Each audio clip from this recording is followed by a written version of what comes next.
Hello guys, welcome back to my YouTube channel and Facebook page. तो guys देखिए, मैं अपना घर का बगल में तुंगंग बना रही हूँ। बहुत ही खुशी की बात है।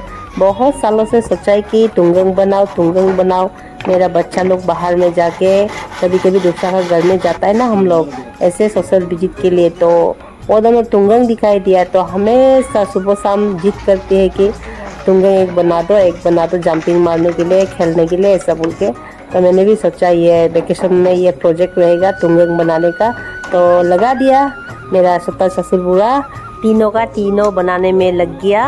तो कंप्लीट करके दिखाते हैं आप सबको। अभी देखिए तो बनाना शुरू कर दिया, ये देखिए। और फाइनली हम लोग का तुंगंग रेडी। देखिए इतना अच्छा लग रहा है हमको। बहुत सालों का बाद में तुंगंग मिला, बहुत अच्छा लगा। तो गाइस आज का वीडियो मैं यहीं पर समाप्त करती हूँ। मिलते हैं आप सभी को नेक्स्ट वीडियो में। तब तक के लिए take care and bye bye.